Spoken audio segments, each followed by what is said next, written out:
আপোনালোকে online apply কৰিব পাৰিব। আপোনালোকে ইয়াতে ইম্পৰ্টেণ্ট ডেট কেইটা দিছে 22 মাৰ্চৰ পৰা 30 এপ্ৰিললৈকে আপোনালোকে এইটো অনলাইন এপ্লাই কৰিব। Last date of successful transaction of fees through credit debit card net banking UPI 30 এপ্ৰিললৈকে আপোনালোকে এইটো পে'মেণ্ট 30 এপ্ৰিললৈকে পে'মেণ্ট কৰিব পাৰিব। আৰু correction in particulars of applications form on the website only. আৰু মে মাহৰ 2 তাৰিখৰ পৰা 4 তাৰিখৰ ভিতৰত আপোনালোকৰ যদি কিবা ভুল হৈছে আপোনালোকে কিন্তু এইটো কাৰেকশ্যন কৰি ল'ব পাৰিব। নমস্কাৰ বন্ধু বান্ধৱীসকল, আপোনালোকক পুনৰবাৰ স্বাগতম জনাইছোঁ মোৰ চেনেললৈ। আজি আকৌ নতুন এটা ভিডিঅ' লৈ আহিছোঁ আপোনালোকৰ কাৰণে। আৰু আজিৰ ভিডিঅ'টো হৈছে নতুন এটা এডভাৰটাইজমেণ্ট, নতুন এটা ন'টিছ প্ৰকাশ কৰিছে নৱোদয় বিদ্যালয়ৰ পৰা। নৱোদয় বিদ্যালয়ত অল ইণ্ডিয়া বেচিছত কিছুমান ভেকেঞ্চি ৰিলিজ কৰিছে, ঠিক আছে। তো ইয়াতে আপোনালোকে চাব পাৰিব ৰিক্ৰুইটমেণ্ট ড্ৰাফ্ট 2024 নন টিচিং পষ্টৰ কাৰণে এইটো ন'টিছ এডভাৰটাইজমেণ্ট ৰিলিজ কৰিছে। ইয়াতে পষ্টবোৰ আছে, ষ্টাফ আছে, ফিমেল ষ্টাফ নাৰ্ছৰ কাৰণে আছে, এছিষ্টেণ্ট ছেকশ্যন অফিচাৰ আছে, অডিট এছিষ্টেণ্ট আছে, লিগেল এছিষ্টেণ্ট আছে, জুনিয়ৰ ট্ৰেন্সলেশ্যন আছে অফিচাৰ, ষ্টেন'গ্ৰাফাৰ কাৰণে পষ্ট ওলাইছে, কম্পিউটাৰ অপাৰেটৰ আছে, কেটাৰিং ছুপাৰভাইজাৰ আছে, জুনিয়ৰ ছেক্ৰেটেৰিয়েট এছিষ্টেণ্ট আছে, junior secretariat assistant JNB cadre আছে, ইলেক্ট্ৰিচিয়ান কাম প্লাম্বাৰ আছে, লেব এটেণ্ডেণ্টৰ কাৰণে আছে, মেথছ হেল্পাৰ এণ্ড MTS মানে মাল্টি টাস্কিং ষ্টাফ, HQ মানে হাইকোৰ্ট হেডকোৱাৰ্টাৰ আৰু মানে ৰিজনেল অফিচৰ মানে যি নৱোদয় বিদ্যালয় সমিতি আছে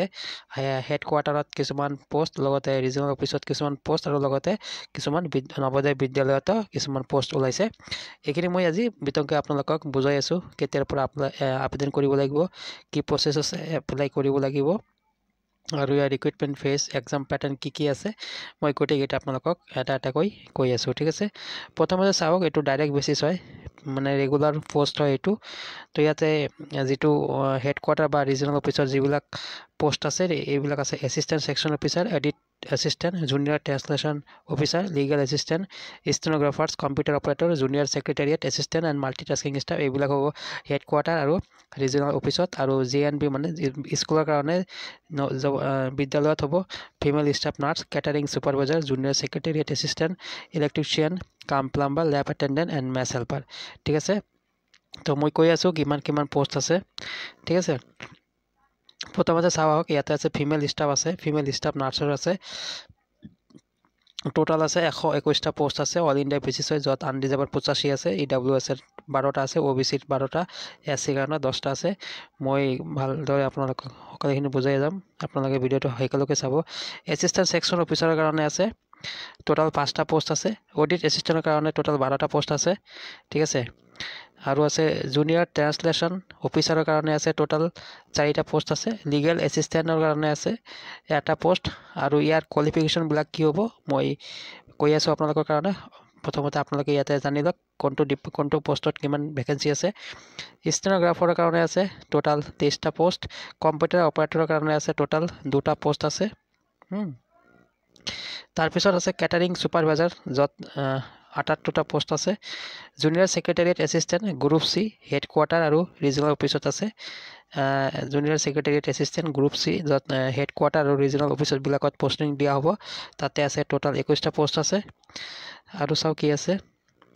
আৰু যি জুনিয়ৰ ছেক্ৰেটেৰী এছিষ্টেণ্ট আছে JNB কেডাৰ, তাতে 360টা ভেকেঞ্চি আছে। ইলেক্ট্ৰিচিয়ান কাম প্লাম্বাৰৰ কাৰণে আছে 128টা পোষ্ট, লেব এটেণ্ডেণ্টৰ কাৰণে আছে ইয়াতে 161টা পোষ্ট আছে টোটাল, মেথছ হেল্পাৰৰ কাৰণে আছে টোটাল 442টা ভেকেঞ্চি আছে, আৰু MTS মানে মাল্টি টাস্কিং ষ্টাফৰ কাৰণে আছে ইয়াতে টোটাল 19টা পোষ্ট আছে, ঠিক আছে। এতিয়া চাওঁ আহক কোনটো পোষ্টৰ কাৰণে কি কোৱালিফিকেশ্যন বিচাৰিছে, ঠিক আছে। যিটো ফিমেল ষ্টাফ নাৰ্ছ আছে তাত কিন্তু কোৱালিফিকেশ্যন BSc বিচাৰিছে ইন নাৰ্ছিং, ঠিক আছে। আৰু regular course in BSc regular কোৰ্চত হ'ব লাগিব, BSc কৰিব লাগিব। Registered as nurse or nurse midwife with any staff nursing council, 2.5 years experience in minimum 50 bedded hospital after recording or above ঠিক আছে এইখিনি নাৰ্ছৰ ষ্টাফ নাৰ্ছৰ কাৰণে কোৱালিফিকেশ্যন বিচাৰিছে আৰু বিচাৰিছে এছিষ্টেণ্ট ছেকশ্যন অফিচাৰৰ কাৰণে বেচেলৰ ডিগ্ৰী বিচাৰিছে আৰু 3 ইয়াৰ এক্সপিৰিয়েঞ্চ থাকিব লাগিব financial matters central government autonomous organisation under the central গভৰ্ণমেণ্টত ঠিক আছে আৰু অডিট এছিষ্টেণ্টত কি বিচাৰিছে অডিট এছিষ্টেণ্টত কোৱালিফিকেশ্যন বিকম বিচৰা হৈছে আৰু 3 ইয়াৰ এক্সপিৰিয়েঞ্চ বিচাৰিছে account work in government semi government autonomous organisation হা আৰু জুনিয়ৰ ট্ৰান্সলেশ্যন যি অফিচাৰ আছে তাতে মাষ্টাৰ ডিগ্ৰী বিচাৰিছে তো আপোনালোকে এইবিলাক চাই ল'ব ঠিক আছে আৰু লিগেল এছিষ্টেণ্টৰ কি আছে কোৱালিফিকেশ্যন এইবিলাক আপোনালোকে এবাৰ চাই ল'ব মই যদি এইবিলাক গোটেইকেইটা কোৱালিফিকেশ্যন আপোনালোকক ক'বলৈ যাওঁ তেনেহ'লে ভিডিঅ'টো বহুত দীঘলীয়া হ'ব এইবিলাক আপোনালোকে এবাৰ চাই যাব মই ভিডিঅ'ৰ ডিছক্ৰিপশ্যনত লিংক দি দিম আপোনালোকে তাৰ পৰা এই এডভাৰটাইজমেণ্টখন ডাউনলোড কৰিব পাৰিব ষ্টেন'গ্ৰাফৰ কাৰণে কি আছে এইটো চাই ল'ব আপোনালোকে কম্পিউটাৰ অপাৰেটৰৰ কাৰণে কি বিচাৰিছে কম্পিউটাৰ অপাৰেটৰৰ কাৰণে ইয়াতে এজ যি আছে 18 পৰা 30 ইয়াৰ্ছ দিয়া আছে আৰু লেভেল 4 পে স্কেল দিয়া আছে 500,000 পৰা 81,100 লৈকে ঠিক আছে কি বিচাৰিছে কোৱালিফিকেশ্যন BCA BSc অৰ বি বা বিটেক ঠিক আছে কেটাৰিং ছুপাৰভাইজাৰৰ কাৰণে কি বিচাৰিছে কেটাৰিং ছুপাৰভাইজাৰৰ এজ লিমিট দিয়া আছে আপ টু 35 ইয়াৰ্ছ দিয়া আছে আৰু বেচেলাৰ ডিগ্ৰী বিচাৰিছে হোটেল মেনেজমেণ্টৰ পৰা জুনিয়ৰ ছেক্ৰেটাৰিয়েট এছিষ্টেণ্টত কি বিচাৰিছে যিটো হেডকোৱাৰ্টাৰ আৰু ৰিজনেল অফিচত আছে ইয়াতে 18 পৰা 27 ইয়াৰ্ছ বিচাৰিছে এজ লিমিট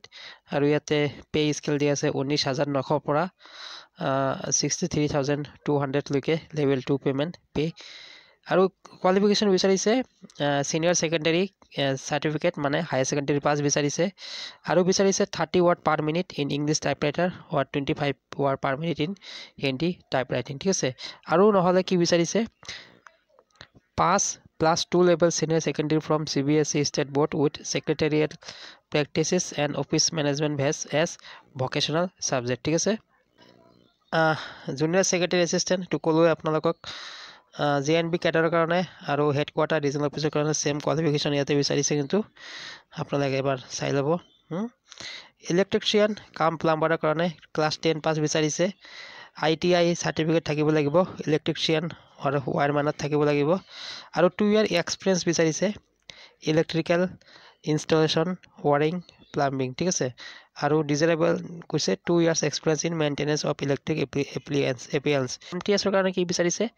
য'ত মাল্টিটাস্কিং ষ্টাফ ইয়াতে অকল ক্লাছ 10 পাছ বিচাৰিছে ঠিক আছে আৰু ইয়াতে এজ 18 পৰা 30 ইয়াৰ্ছ বিচাৰিছে ইয়াতে কিছুমান maximum relaxation in upper age limit দিয়া আছে SC আৰু STৰ কাৰণে 5 ইয়াৰ্ছ ৰিলেক্সন পাব যদি আপোনালোকৰ ছাপ'জ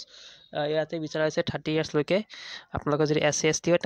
তেনেহ'লে আপোনালোকৰ 35 ইয়াৰ্ছ হ'লেও আপোনালোকে এইটো এপ্লাই কৰিব পাৰিব OBCৰ কাৰণে 3 ইয়াৰ্ছ ঠিক আছে এইবিলাক ভালদৰে চাই ল'ব এবাৰ আৰু চাওঁ কি আছে আপোনালোকে অনলাইন ফৰ্ম ছাবমিট কৰিব পাৰিব 22 মাৰ্চৰ পৰা 30 এপ্ৰিললৈকে আৰু আপোনালোকে পে'মেণ্ট কৰিব পাৰিব 30 এপ্ৰিললৈকে আৰু আপোনালোকৰ যদি কিবা ভুল হৈছে কাৰেকশ্যন কৰিব পাৰিব মে' মাহৰ 2 তাৰিখৰ পৰা 4 তাৰিখলৈ ঠিক আছে তো এইখিনি আপোনালোকে এইখিনি মনত ৰাখিব হা আৰু মই ইয়াৰ এপ্লাইৰ লিংক মই ডিছক্ৰিপশ্যনত দি দিম আপোনালোকে তাৰ পৰা গৈ এপ্লাই কৰিব পাৰিব ইয়াতে এপ্লাই কৰাৰ কাৰণে দুটা ৱেবছাইট দিয়া আছে এটা আছে https://exams.nta.ac.in/nvs হা আৰু এটা আছে www.navodaya.gov.in এই দুটা ৱেবছাইটত গৈ আপোনালোকে এপ্লাই কৰিব পাৰিব ইয়াতে এক্সাম চিটিবিলাক দিয়া আছে তাৰ আগতে আমি চাওঁ আমাৰ অসমত ক'ত চেণ্টাৰ আছে অসমত 3টা চেণ্টাৰ আছে গুৱাহাটীত আছে ডিব্ৰুগড়ত আছে শিলচৰত আছে হা এইফালে অৰুণাচল প্ৰদেশৰ ইটানগৰত আছে বিহাৰৰ এইবিলাক চাব আপোনালোকে আমাৰ অসমৰ কাৰণে অটল তিনিটা ঠাইত এক্সাম হ'ব গুৱাহাটীত হ'ব ডিব্ৰুগড়ত হ'ব আৰু শিলচৰত হ'ব ঠিক আছে ইয়াতে এপ্লিকেশ্যন ফিজ বিচৰা হৈছে জেনেৰেল AWS আৰু OBC কাৰণে ফিমেল ষ্টাফ নাৰ্ছৰ কাৰণে 1,500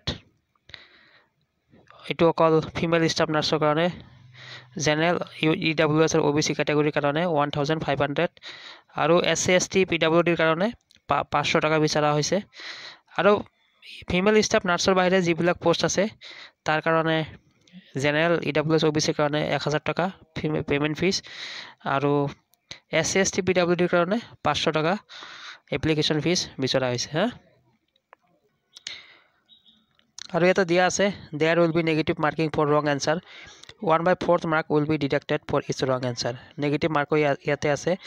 1/4 mark ডিডাক্ট কৰিব এটা wrong answer কাৰণে হা আৰু আপোনালোকে www.navodaya.gov.in ৱেবছাইটত গৈ অনলাইন এপ্লাই কৰিব পাৰিব হা তো বন্ধুসকল এইখিনি ইনফৰমেশ্যন দিয়াৰ কাৰণে ভিডিঅ'টো প্ৰস্তুত কৰিছিলোঁ আশা কৰোঁ আপোনালোকৰ উপকাৰ হৈছে এটা ইনফৰমেশ্যন আপোনালোকে জানিব পাৰিছে ভিডিঅ'টো শ্বেয়াৰ কৰি দিয়ক বন্ধু বান্ধৱীৰ মাজত আৰু ভাল পালে লাইক কৰিব তেনেহ'লে বন্ধুসকল ভিডিঅ'টো সামৰিছোঁ ধন্যবাদ